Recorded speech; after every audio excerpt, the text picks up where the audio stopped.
Ladies and gentlemen, welcome to a late night edition of Off the Air. And ladies and gentlemen, it's the midway into August. Where has this time gone by? XBW still hasn't started, but we are having the ball rolling. We're moving, and we're gonna keep it going. Let me send this over to my host, Chris Koenig, your favorite wrestler's favorite wrestler. Take it away, my friend. Hey, what's going on, ladies and gentlemen? It is your favorite wrestler's favorite wrestler, the real deal, professional wrestling. It is Mr. Primetime, Mr. Late Night, Mr. Midnight Madness, Mr. Pipe Bomb on this show.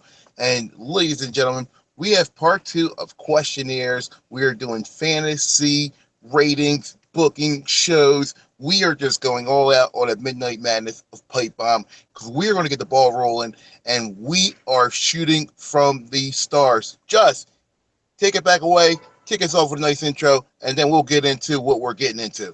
So yeah, like I was talking, like I was saying earlier, we're getting the ball rolling. We're trying to get everything set. We got some great storylines lined up for you.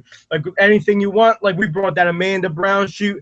You guys wanted it. We threw it at you. But before we get started, I want to plug my friend, my enemy, my longtime rival, King Carson. Now this guy, I mean, he's great. He's done it all in XPW from top to bottom. He's bled for us. He's your savior. He sacrificed himself for you. Give him props. I hear a lot of people talking shit about him. The guy's a good guy. What's your opinion on him, Chris? Hey, listen, I wish I was in XPW for that last run. Just because King is a guy who I would have liked to tangle with. Me and King only tangled in that three-way match where one of the videos actually got kicked off YouTube for being extremely hardcore with the fire at the table, the whole 9 yards. I Um, would like to tangle with King. I hope this show gets rolling, and I hope that me and King can cross paths. And I want to decimate the King, and I want to put the King off his throne, and I want to show him that Chris Conan is your favorite wrestler's favorite wrestler. it's Just it's funny you bring that up. I completely forgot about that match. I definitely suffered a concussion in that match when he hit me with that gate. That was a pretty brutal spot. But yeah, the guy's funny. I can that match was completely blank. That's one of my favorite matches we had. And again, I completely forgot about it. But overall, who won that match? I can't even remember. oh shit, How did I don't how know. did that match come about? I mean, I know Gar attacked you, and you went out. I think that was to set up your feud with Mysterio G. But I don't remember the match at all. I don't even want to say or elaborate. Hopefully, Gar has footage. Maybe we can kick back and reminisce. I don't remember anything from that show. I couldn't tell you who else was on the card. I couldn't tell you nothing about that match. that match was pretty over though. I mean, it started. It didn't even start out in the ring, but the people went all over for it. But yeah, moving on. When the King comes, the guy's a backup wrestling legend. People know him. He's a household name. Give him respect. He's the king. What can I say? So tonight, we have a very special guest. Tonight, we have someone who's the social media ambassador. Chris, give us some info on this guest. Well, here's the thing, just what we try to do is we try to get questionnaires. We try to get people who will put or make the show more interesting. We try to put in new faces, plug in new people each and every week to make the show different. If you do the same thing over and over and over and over and over, it gets redundant. So what we try to do for everybody out there is plug in people that are different and thinking of things that are different. Just plug in our sponsor, just please. Oh, you called me off guard. Give me 1 second. Our sponsor today. My bad. I wasn't ready for. I want to And give. that's what we like to do. We come off the top and we and thinking of coming off the top. This is actually a new website that you guys can go to find your information, and a lot of things are off the top, and you can find it where I just Yeah, Frightful.com. I want to give him thanks for putting us on the air. Please check out Frightful.com for the latest news on MMA, boxing, and even professional wrestling. Great podcasts like Sean Ross, Sab, Showtime Joe, and even our Vince Russo's on there, right, Chris? that's correct. Former WWE hit writer. And He's known for his stunts in WCW. Some great memories that are still talked about till this very day. I don't know about great, but they're talked about to today. Well, doesn't that make him great? That makes them different, I think. It'll controversial, but thinking of controversial questionnaire, do you have any questions for us? I do. All right. Out of UCW and XPW, if you guys did a mock draft, who would be your top choices and why? One person each. Just. See, again, I'm gonna have to go with King Carson because the guy's funny. The guy's one of my best friends. Um, he could bring in a crowd. You can't really work with him much, but I mean, again, I would like to have him on the team. I haven't seen him in years. It's been like 4 years since I've seen him, and I'd like to get back together with him and have one more death match, for good time's sake. You're UCW guy. Who would you take, Joss? UCW, AJ Hudson, without a doubt. Again, the guy's controversial. The guy's money. You could build him up in different ways. You could use him in different angles. AJ Hudson, all the way with that one. I'm going to go a different direction here. If I want to start my company off with two guys, and I got to take one from each, I want to take Mysterious G. One, because this new Mysterious G that I'm hearing, the new controversial Mysterious G that just does these shoots and who is the face that runs the place of XPW, I got to take him because I can now utilize him in several different situations. Real life drama, heat, heel heat, being the face of XPW, hardcore matches, normal matches. I can utilize this guy differently. And my UCW guy, I'm going to go off the topic because I'm a storyline driven guy. I got to take Uds. And the reason why I take Uds is because I took DV1, a guy who just showed up to the shows, who was a fan, never thought this guy would get booked, and became one of the most popular guys and still talked about guys of that season. I got to take a guy like Uds because he's unique. I cannot create unique. You just have to find that diamond in the rough, and that diamond in the rough was Uds that season. Just, do you agree with that? I agree with that 100%, and I want to elaborate more on this Mysterious G character. Now, Chris, the cat's out the bag. People knew who our original guest was going to be tonight, and I heard that enraged Mysterious G a little. Now, whether that be true or not, I mean, Mysterious G has become much of a pipe bomb person himself. He's been going on the chat rooms and going off and speaking his mind, which is cool, what I mean? But this isn't the Mysterious G that we know and love. So I like how you choose him first because he's a different person. You don't know which direction he's going to, but again, he was a heart and soul of XPW, and people. I mean, he's a household name, and people are going to follow his work, whatever you put him in. Here's the thing. Mysterious G was the face of XPW Ultimate Good Guy.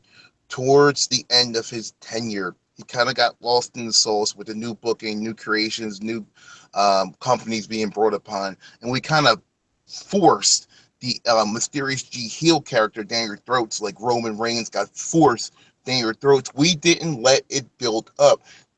This Mysterious G character is getting built up. This Mysterious G heelish type character, it's coming off as a heel. Not necessarily that he's actually portraying a heel character. It's coming off as a heel, and it's not being forced down nobody's throat. It is the truth. It is a real life character. It's coming upon. And plus, he has a lot of controversial info, a lot of controversial storylines going on. And plus, he's the face who runs the place, so he's always talked about. That being said, there's a lot of different things you could do with this guy, and he's not force-fed down your throat. Questionnaire, you got another question for us? I do. Between Big Heat and Lunchbox, is that a rating type match or is that a failure? Just, I guess I'll start off. So we're going with Big Heat. I'm going to explain to you guys what Big Heat is. He's the 400-pound Samoan. He's the guy who comes out and crushes you. Big Heat crushes you. He goes to the back. He laughs about it. The crowd loves it. He's funny. He's entertaining. He's like Brodus Clay, Samoan type that'll just kill you, crush you. And this guy's unstoppable beast. To say the least, Lunchbox is a 400-pound lovable bear. He cannot move in the ring. He cannot even get in the ring. will this be a failure or a rating type match? How I would book this match is I would have, when Lunchbox finally gets to the ring, I would have Lunchbox decimate this guy. Hit him with the package power driver if he could pick this guy up. Crush him. Hopefully the crowd would pop. Just what would you do? Is this a failure? Is this a ratings match? In your opinion, what is this? Before I get into that, who would you have go over? I didn't really understand your answer. Oh, Big Heat would crush him with a package power driver if he can get him up for it and just decimate this guy. See, I want to get into the logic of that match, but before I get into that, this again, you're a story-driven guy, and this is a match that would be a make or break based on the storyline. You can't just throw these guys in and expect people to care. You have to build it up, and this would have to be a comical match, in my opinion. You have to make it into a comedy skit. And I have to disagree with you because Big Heat, most of his matches, he's a powerhouse. He's the bigger guy. In this specific match, Lunchbox would outsize Big Heat, so you can't have Big Heat giving Lunchbox the package pile driver. I don't think that's possible. I mean, you could definitely have Big Heat go over, but it would have to be in a comedy routine, a comedy skit for this to go over to boom. Here's the thing. I don't know if you watched the first ever video brought up on UCW. The first ever video that was actually ever brought up was Big Heat versus Uds. Did you have a chance to watch that, being a rival company? Of course, yes. That was my first experience, my first UCW experience. Big Heat against. Did you take that as a serious match, a comedy match? How did you guys look at that? It was hard. I mean, at first I thought it was a comedy match. You seen Uds coming out with his regular routine. You see him doing the little Santino walk or whatever. But again, we were like, "What the fuck are we watching?" Overall, it came off very campy. It came off very not real. But to get the ball rolling, it kind of wasn't supposed to be like a first match thing. We kind of gave out a free match so you can order the DVD type thing, but it wasn't one of the matches I would have actually put out as a free match.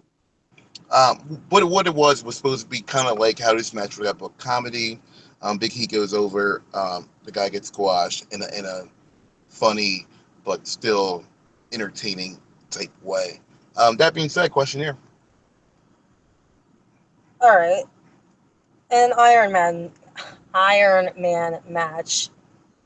Cool. Between Unknown and Angel Aponte. Who would go over? Ooh. Now let's see. There's two different things that we can put this. Just, will we make this an Iron Man match or an Iron Man title match, Just? We'd have to make it an Iron Man title match, but you have to excuse me from this question because I'm not really familiar with Angel Aponte's work. Now, how about this? All right, you're not familiar with him. We're going to plug in Ben Rivers. Hold on a second. Before we get into that, I wasn't familiar with Angel Aponte, but I heard a lot of bad things about him from a lot of the UCW guys. I heard he was the shits. He was full of himself. Again, I don't really know the guy, so I'm not going to shit him. I'm just saying what I heard from the UCW roster. What's your take on him, and how's his work ethic? Angel Aponte is the cousin of Ophidian Portal. Angel Aponte might have went to a month worth of training at booked on indie shows, so broke in through the back door, who his cousin was, kind of like the way I broke in through the indie scenes, and that's why he got called the shit. That's why people hate on him, and whatever the simple fact is, Angel thinks he's good. I think Angel's a solid wrestler. I don't think he's nothing fantastic. I just think he knows the basics and knows how to go out there, and you could plug him in an indie match and it'll work. That being said, would his character be any more than that? I don't think so. So for the Iron Man title match, this would be a match just for Unknown to get to the next level. Angel Aponte, to kind of put it in good terms, is he's a Sheamus. Okay? Sheamus of right now. All right? He's a guy that you could put out there because he has a name. He's a bigger, heavyweight type looking guy. But you can put him and plug him in good situations. That makes sense to you? Makes perfect sense. Questionnaire. All right. Who was the bigger star, in your opinion? Mysterious G or Damian Ash? Just. Damian Ash. I heard a lot of Damian Ash before I actually got to talk to him. A lot of people praise Damian Ash. They respect him. He's like an icon with the UCW people, and he was like a saint.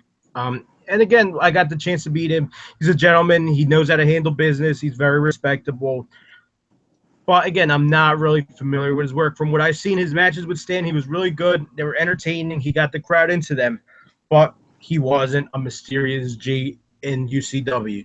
Again, Mysterious G was a face of XPW. He was a poster boy. When we made posters, we made sure he was in the middle because we knew he would draw. So I'm going to have to go with Mysterious G on this one. What's your take on this, Chris? Here's the thing. Damian Ash, didn't get pushed down our throats. Damian Ash Rose was never supposed to be a main event star. But Ash had a Sami Zayn-like following.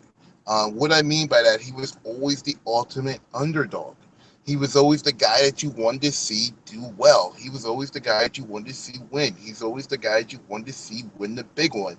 And in that aspect, I would have to take a guy like that because that's a guy you can put on the beginning of your card, the middle of your card, or the ending of your card, more as Mysterious G as one driven guy. You got to put him on the end of the show.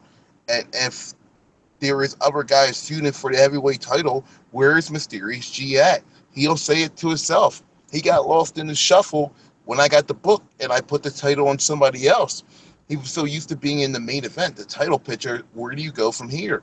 I had him in a high-profile tables match with an up-and-coming superstar on the card. But in his aspect, he was lost in the shuffle. So I would take a guy like Damian Ash, a guy I could move around a little bit, shuffle the deck a little bit, move him up, move him down, and it wouldn't really hurt his character. I like it. I like it. Chris, real quick, I want to go back to a question that was asked earlier. With the odds, you brought up the odds and Big Heat. That was the first match UCW had. Now, like 75% of your roster all had pro gear in UCW. The first match you guys put out there was odds and Big Heat. Big Heat came out in New Balance sneakers and a Wawa t-shirt. I remember I was watching this and we're like, we knew you guys had pro guys on the card. We knew you guys your pro guys had specific gear for UCW. Why would you send out someone wearing a Wawa t-shirt and New Balance sneakers for your first match? I mean, that well, for one, I wasn't booking. And two, I definitely wasn't head of talent relations. and that being said, I wasn't real quick, if you were in charge of it, if you were in charge of the book, and you knew we were going head to head, what would have been the first match you would have put on the product? What match would you put on to make us go, oh shit, these guys are great? I would have put Kenny Thunder Bay versus super character. Well, yeah. Because it was spotty. It was guys who can actually work, guys who was working, and you'd have been like, who the fuck are them guys? Because they're wearing masks, too. I would have put that match on. And also, I would put a clip because we had one of the best editors, I think, in the whole East Coast of editing. He's probably the best editor in the indies in probably the world. I think his editing job is that good. I agree, 100%. So I would have put a clip of a 3-minute video of all high spots throughout the show, and then gave you the end of the Kenny Thunder Bay match, which was the last 3, 4, or 5 minutes of the match, which was probably the greatest part of the match. That's what I would have did personally. The crazy part about the editing job he did, it was an awesome production, excellent production, better than most of these indie companies. The one thing I didn't get, he can get signed by WWE. His editing job is that. I agree 100%. But the one thing I didn't get was you can't. I'm not going to take nothing away from his editing jobs, but the one thing I didn't get was he would always focus. His main thing was he would always focus on you guys on the mic, like on his music videos. It was always this, and then it would be 30 seconds of you talking on the mic, 30 seconds of AJ talking on the mic. I just didn't get it, but overall, his editing was phenomenal. Here's the thing. He's a great editor, okay? Maybe if he had somebody coaching him on direction of the way he should edit it, it would actually probably come out to be 100%. Yeah, I think you hit the nail on the head with that statement. When you are good at one thing, you tend to do one thing. He's good at editing videos, putting together a great product, and putting together a great video. Now, what parts to take from the video, that's a whole different story. But if you had somebody coaching him on that and being a talent and running the place, running the ring, having people come over after,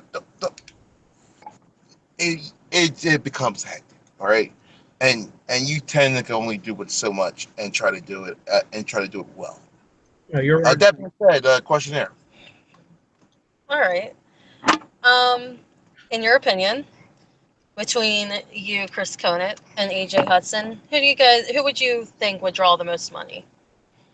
Just, you want to answer that first since I'm involved in that? Between Sigmex, Chris Conant, and AJ Hudson. Yes. Oh, I would say Sigmex. Now, I'm gonna say AJ Hudson because And I would say Chris Conant.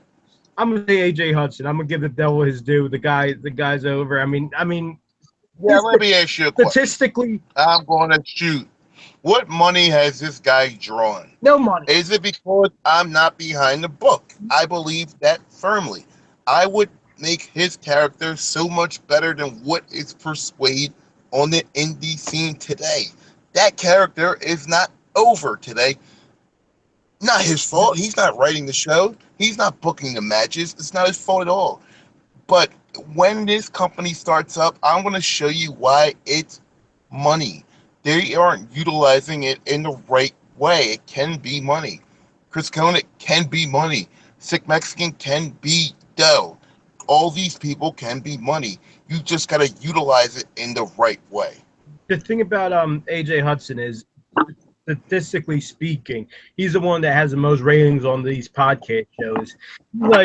He's like, I mean, I've heard him being referred to like the Donald Trump of XPW because he just speaks his mind and he doesn't care. There's going to be no repercussion with his words.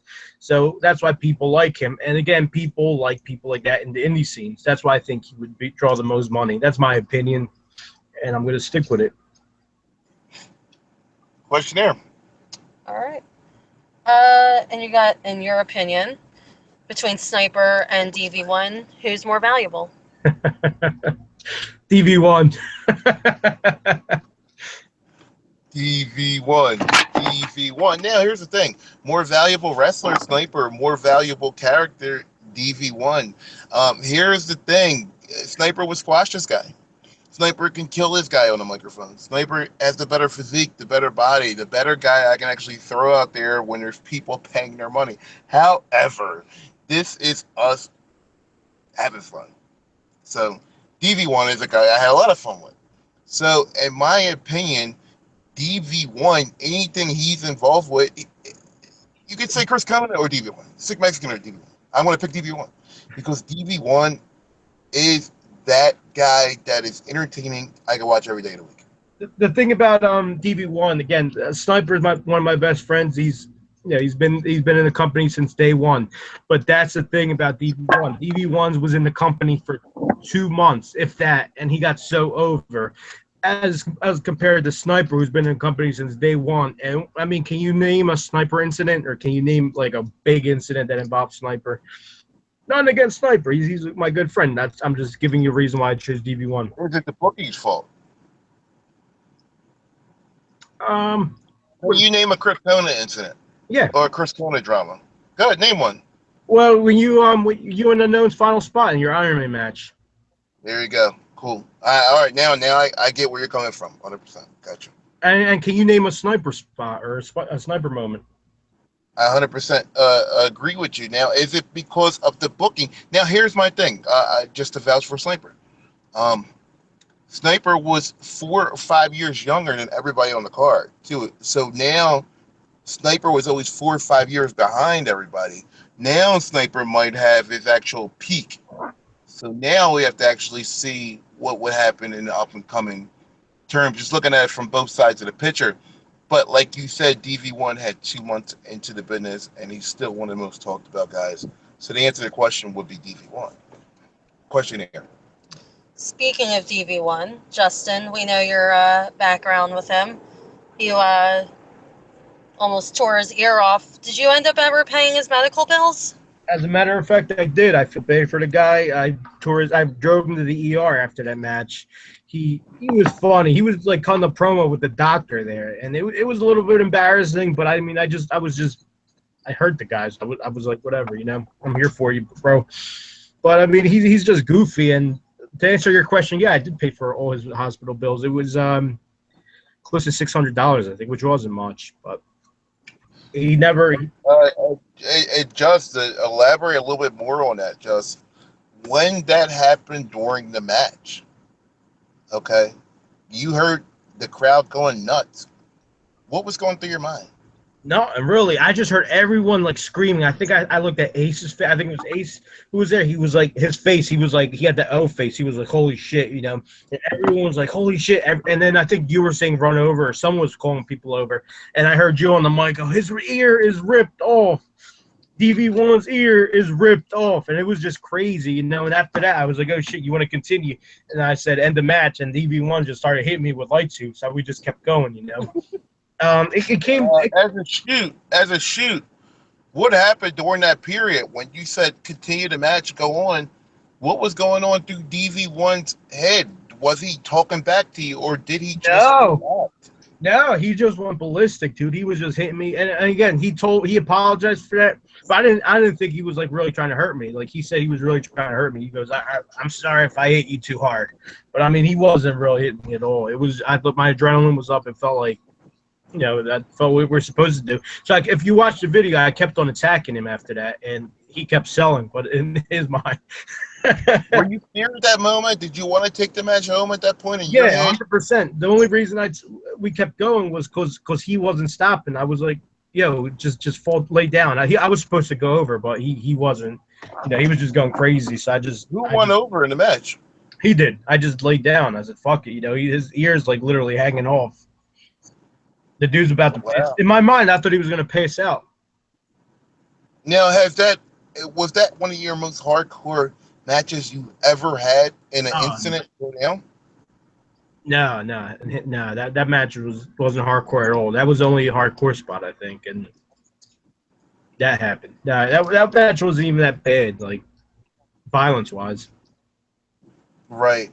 But it's still one of the most talked about matches still till today. Oh yeah. And that being said, DV1 signs it if he happens and we get a hold of him and he signs a contract. Can we get the rematch of a death match of Sick Mexican DV1? Can we get it again? And listen, I am running the book.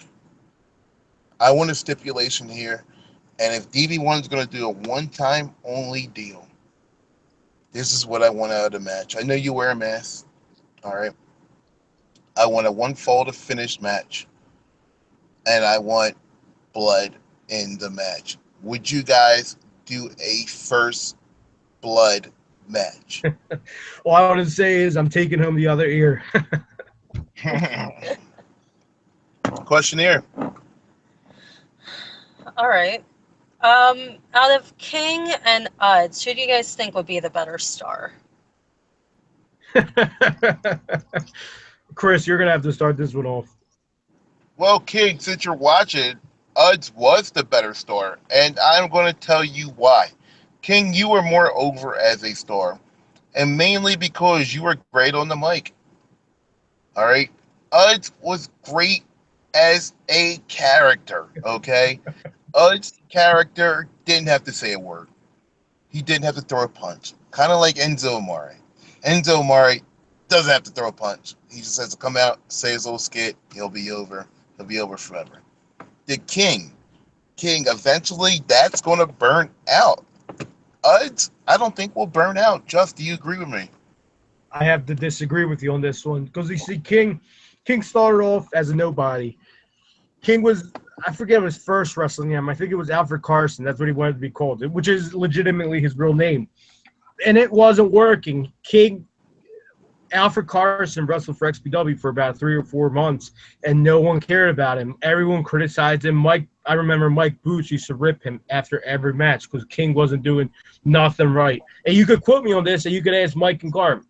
No one could put a King match. So I gave him this King Carson persona. He was the only one, and this is a legitimate thing. He was the only one in XPW that could use a WWE theme. I was like, you know what? You want to be Triple H? You're Triple H. I hyped him up. He started acting like Triple H. He came out with the King Carson theme song, and the rest is history. So he's been going on for a couple of years now with this King Carson persona. And again, people always want to see King. Stan the Man Styles. King was the only person that Stan the Man Styles wanted to drop the belt to. He's the one who Stan the Man Styles picked to drop the belt to. As for Udds, you think Stan would have dropped the belt to Udds? No. Now That's a great question. And here's the thing. It came upon that DV1 possibly was going to be a world champion. I don't know if you knew this or was going to happen. yes. It might have made sense at the time, but the way I was going to book it, and we talked about it drunkly, that's even a word. He was going to drop the belt. If he got the belt that day, the whole arena would have erupted. 100%. He would immediately have to drop the belt at the same show. You agree with that? I agree 100%. He's a perfect transitional champion. And you can't really have DV1 as a world champion going, past that title, that day he won the title. You know what I mean? I'm sorry. But if he wins the belt, you know how the shock factor, the eruption, everything behind that, if he wins the world title just for that whole 1 minute of DV1's music and him doing the Randy Orton pose, the whole 9 yards, and then him losing the belt at the same time would make a lot of sense, and it would be a transitional champion. Now, what are some things you would throw in the match to make him win the belt? Because you can't have DV1 win clean. How would you have him win the belt? Well, you can't have him win clean. There has to be a run-in. There has to be a run-in. There has to be a swerve. There has to be a turn. And then DV1 standing there, and DV1 goes for the pin. 1, 2, 3. The guy kicks out. Let's just say, for example, Stan Man Styles, facials, Mike hits him with another facial, hits him with a third facial, right? Referee gets back in the ring. DV1 goes for the pin. Crowd's going nuts. 1, 2, kick out. All right. Let him get back up. Let DV1 RKO him. Let DV1 punt him. And then let DV1 pedigree him. All 3 transitional moves. He wins the world title. That's how you give him the belt. I love it. I love it. I really would mark out from a fan's point of view. I would pop for that. Like that would be because there's like 3 swerves going on. It's the swerve going on from the stand coming out, kicking Mike, hit him with another one, kick him, and then Mike gets out. You're like, oh fuck, DV1's definitely not winning the match. And then DV1 hits the 3 moves, and he's marking out for his favorite guys. And he hits the RKO, he hits the punt, he hits the pedigree, and he ends the match. They will go nuts. Now here's another question for you, Chris. Who, in your opinion, is more sane, Udds or King Carson? What do you mean by sane? Who's all there? Well, both of them are not all there, but who has more marbles up there? Here's the thing. Udds is actually a pretty intelligent guy outside of the ring. King is always in character. I might gotta give the ball to Udds. I can call Udds right now. I can call Udds, and he will say, and I can say, "What's up, Paul?" I can't call King and say, "What's up, Al?" I have to call him King. Just saying. That being said, that's very controversial. And thinking of things that's controversial, we talked about a controversial character, a controversial gimmick. Questionnaire, please elaborate on what we are trying to get at. All right. Out of Craven and Sunny, whose gimmick would make the most money or make more money? Sonny, no question there. His theme song, this is a shoot.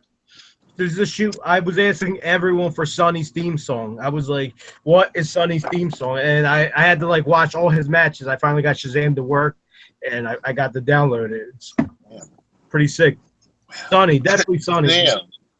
What's your opinion? Wow. Oh, Shazam. All right. The shit where you listen to. All right, cool. I was totally thinking of LimeWire for some fucking weird reason. Shoot. Anyways, Craven as the tranny gimmick or Sonny just twerking. Sonny just twerking just in my mind just makes more sense. It just works. And I think it just I think works. Sonny would be more, not only more over, but Sonny would be more fun to work with. You know what I mean? He's Sonny. Yeah, I definitely Question there. agree. Next question. Yeah, going to these. Yeah, definitely question there. All right, indie guys. King Carson versus Adam Rose. What are your thoughts?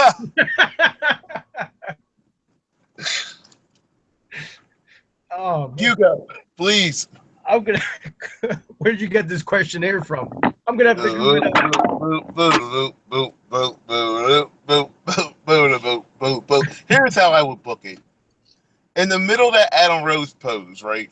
When Adam Rose falls back into the crowd, I want King to pull him off, pedigree him, and then pedigree the bunny. And then throw Adam Rose in there, do the suck it, pedigree Adam Rose again, and call the match over. I think this match would draw. I think this would be great. Can this match open up a show? Absolutely. Can this match be a headliner? No. But can this match be great? Yes. King Carson could never be an indie wrestler. The gimmick would never get over, right? Yeah. He has all Never. Triple H's. He has Triple H's theme song. He has Triple H's moveset. That's funny. You got any other couple questions to kind of wrap this thing up for us? And basically, what questionnaire is basically doing right now, as I can kind of see the drift, dream matches or fantasy booking, which our show is about right now.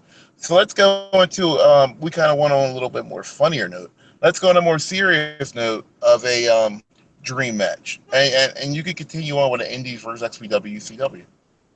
All right, this has my interest. I'm a fan of Zack Sabre Jr. and Mysterious G. Between the two of them, what do you? Just I would have to predict. And again, I just watched Zack Sabre Jr. against Pentagon Jr. and that match wasn't a Pentagon match because Zack would counter everything he did. And that's how I think Mysterious G and him would go. He would counter all his moves, make it look flashy, showboat, kick Mysterious G in the head, and Mysterious G wouldn't be able to pull his signature moves off. So Zack would win, but I think the fans would go home disappointed in the end because they wouldn't see the traditional Mysterious G match. You would never see a Swanton Zack bomb. Sabre Jr. will counter everything, and he's too flashy and he's too flamboyant. Is that pretty much? I'm not saying he's flamboyant. He's flashy, which I like, but he doesn't like. I don't know. It's just weird. I don't see his opponents getting their moves off on him. If that makes any sense. I 100% agree, and I think it'd be a good match. But I think Zack Sabre Jr. everything Mysterious G will do, he will try to counter your move and to reverse it into something different. Mysterious G hits a swanton bomb. He's going to put his knees up and then hit him with a cross arm bar or some type of submission from there. Mysterious G goes for a super kick. He's going to reverse it and put him in an ankle lock. Mysterious G goes for over the castle. He's going to get him in a neck chokehold move. I agree that's going to happen through the whole match. Here's the thing. If I book this match and Mysterious G with this heelish character reverses one of his reversals and slaps him over the face with that super kick, the match is over. Zack. It's over. Zack. Yeah. If he here's the thing with Zack Sabre Jr. If you can get that one opening and slap him with your finisher, he's out. He's out. But if you can't be technical with the technical wrestler of the year from 2013 and 14, you don't have a shot. Zack Sabre Jr. is that kind of like that Nintendo 64 No Mercy player that you can't get a move on. At all. But if you can possibly get the energy up, get the bar up to green, get it to red, and get that special blinking and get it off, this motherfucker's done. Done. And that's all I got to say. But here's the thing. You want to portray that, and how I would book that is is get Mysterious G to actually get the super kick finally off and have him kick out. That's what you got to do. It's the one hope spot in the match, and then that's it. Like you said, everybody goes home mad. Yeah. Next question for All right. Since you're a Nakamura fan, in this handicap match between AJ Hudson and Nick Nightmare versus Nakamura, how do you see that? just we got who is it? AJ Hudson and who? Nick Nightmare? And Nick Nightmare versus Shinsuke Nakamura in a handicap match. Just as you know, Nick Nightmare. Yeah. He's the guy who wears the death mask. That's almost unbeatable. Every time you hit him, he doesn't sell. Nothing really can stop this guy. If Nakamura hits the Kinshasa on Nick Nightmare, will he sell the move? Who goes over in this match, Jeff? Nakamura does. He's more over. He would outsmart both these guys. He's a lot quicker than him. He's a lot more flashier than him. So he would definitely outsmart these guys, and AJ Hudson gets pinned. Absolutely. Here's my thing, the point of the match. Nakamura hits the Kinshasa on Nick Nightmare, a guy who just stands there and doesn't sell any move. Does he sell that move? What happens during that point of the match? Does that ever happen during the match? He would have to outsmart both. Throw Nick Nightmare out the ring, hit Hudson with his finisher, and pin him. And you'll see Nightmare come in the ring, try to break it up. But that's how he's going to win. He's going to outsmart him. Absolutely. I definitely agree with that. Is that a match that goes on last? No, it is not, because it's not a clean finish. It's not a match that would send the fans home happy. You know what I mean? It's just not. It's right before intermission. You know what happens after that match? Nick Nightmare goes face. And you know what he does? He fucks up AJ Hudson. And that's right before intermission type match. And that's how you book that match. And that's what goes on. But here's the thing.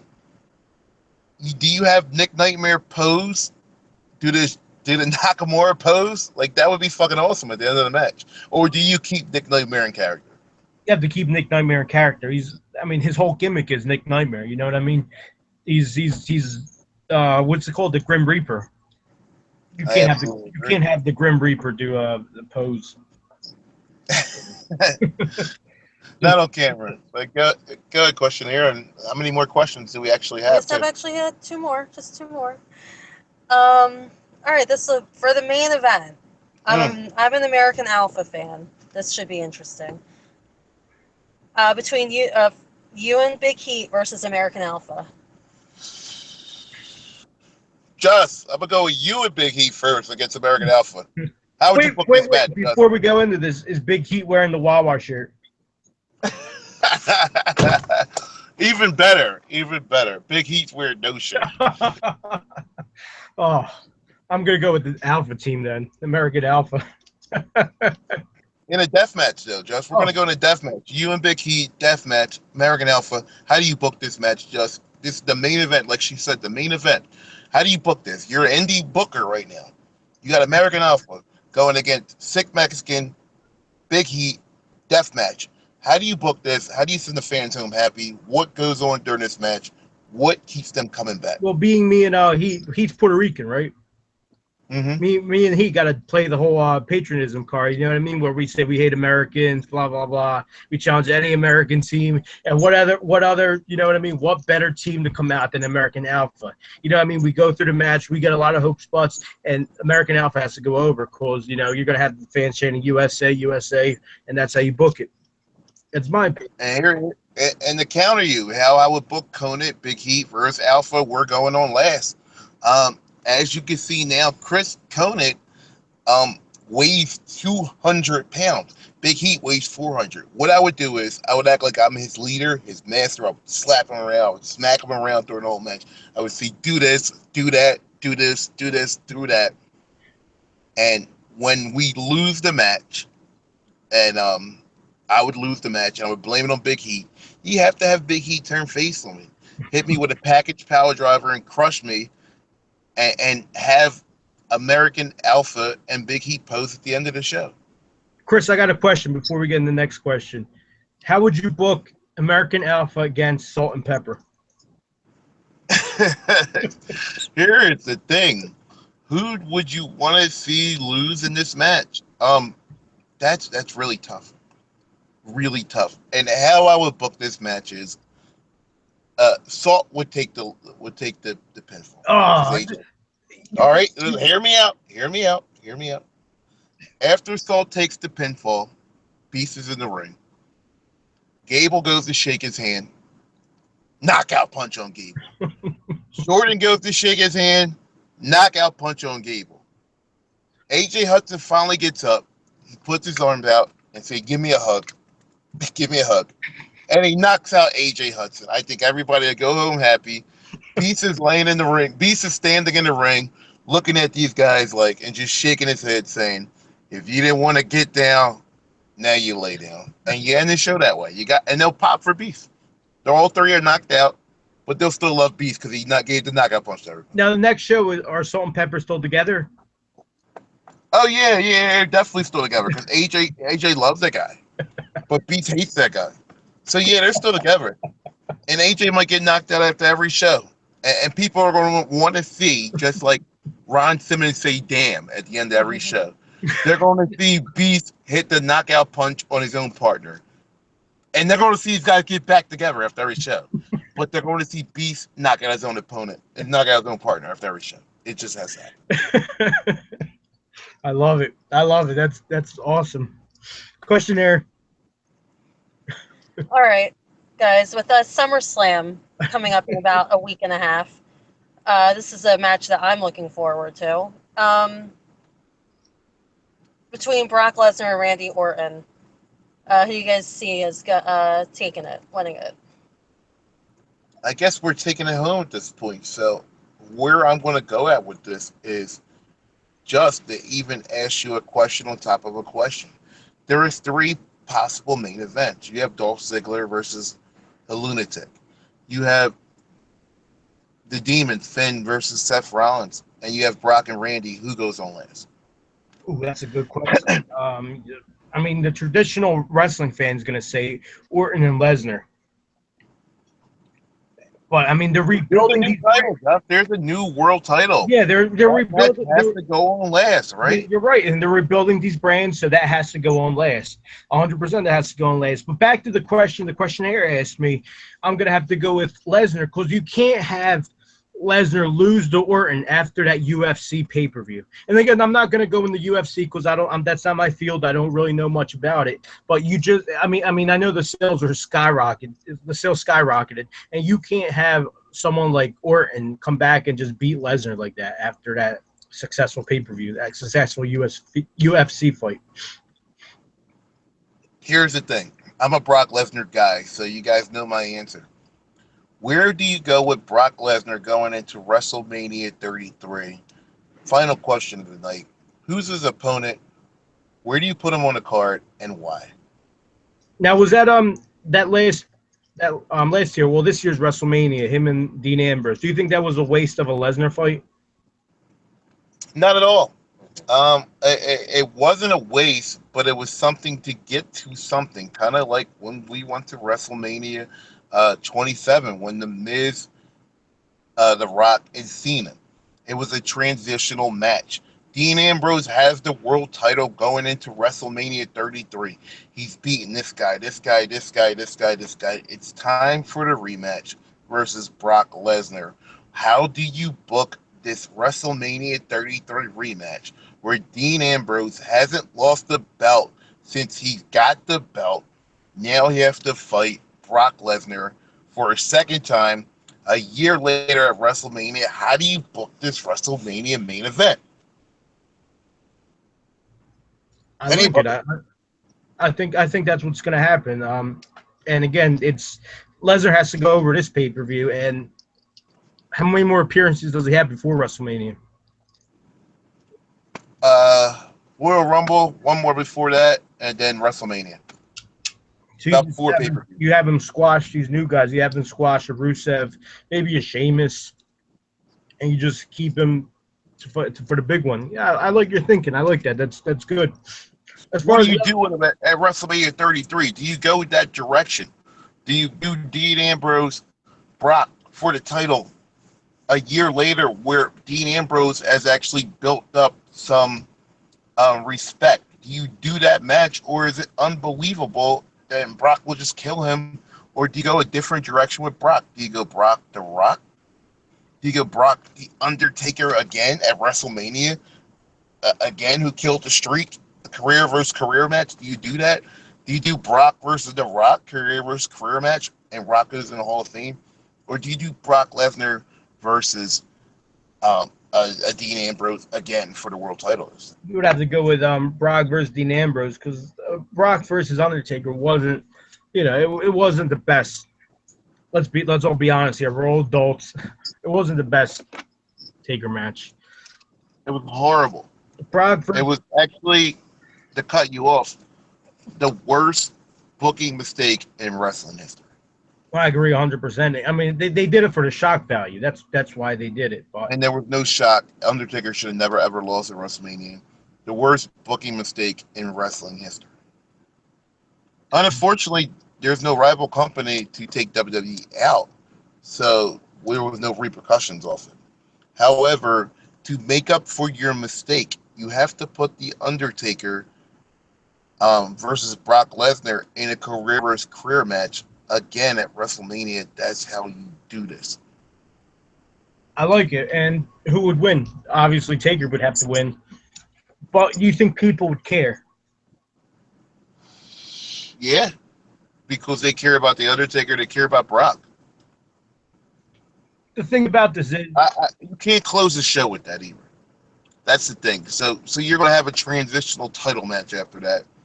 You're going to have a bullshit title match that people will care about at the time. You got to put John Cena there, and you got to put Roman Reigns there, and you probably got to put a Seth Rollins in the match to go on after that match in order for it just to make sense. now who's Cena wrestling at this next WrestleMania? Can you do this match? I don't know if this can possibly happen. I'm just going to do a fantasy booking and who will go over. It's in close to The Rock's hometown. You do The Rock and John Cena as a tag team versus The Shield. Will that match work? Is it a WrestleMania main event? It'll work, but I don't think it's a main event. Tag team match at a Mania main event. I don't know. It doesn't sound right, but I mean, who knows? You have the star power. It's there. Who knows? Will it work? But we all got to find out, just like we'll find out on our next podcast when we have a very different but very intriguing guest that people have been waiting for and waiting for and waiting for and waiting for. And there's questions that we are going to dig deep. We're going to go in the skin, under the skin, and we're going to go in and out of this person's real life backyard history and real life personal history. Stay tuned. You guys know who it is. Josh, you got any final words for us? I just want to tell the people if they're in the PA area, check out LCW. The last show, LCW won last time this Saturday in Lancaster. And Chris, you've been there. I've been there. They're great guys. What's your opinion on them? My opinion is the one last time show. I've actually been in contact with Chris Blaze and Phenom. Well, not Phenom, but Chris Blaze and a couple other guys through the company. And they actually want us to get together for our last show, indoor place, to do another hardcore showdown. Here's the thing, Just, would you go there and do another show? Yeah, one last time. Again, I got invited to their show this Saturday, but I'm not fully there. I don't want to give the people something that I'm going to regret doing. You know what I mean? If Sick Mex comes back, I want to be in better shape, and I want to be ready to perform to my fullest. So you'll see Sick Mex later down the road when XPW starts back up, and you'll see Sick Mex 100%, and I don't want to go out there right now and give the people something that they weren't used to. But question here. Thank you for showing up. I'm your favorite wrestler. I'm Chris Conant, the real deal, Mr. Primetime. Find me on Facebook as Christian Ross. Google me. Google Sick Mexican. You can find us on Facebook. You can find us on Twitter. I actually got a couple intriguing podcasts coming up very soon. Guys, definitely go to Fightful.com for all the newest news on WWE, MMA, and boxing. You can find like the Sean Ross Sapp, Rob McCarron, Showdown Joe, and ex-WWE writer Vince Russo, and the likes of your XPW off the air star, Chris Conant. I'm tuning out. I'm your favorite wrestler's favorite wrestler. Thank you, always Sick Mexican. Thank you guys for tonight. It's been fun. Part 2 was also great. Stay tuned for the very special podcast. We're going to bring it to you. You guys are going to get it. We're live. We are out. I'm Deucing out. Sick Mexican. Back to you, buddy. Thank you, ladies and gentlemen, and I want to thank the special questionnaire today, who happens to be a social media star. She's a girl who the dolphin took the iPad from and went in the ocean. But thanks again for hosting it.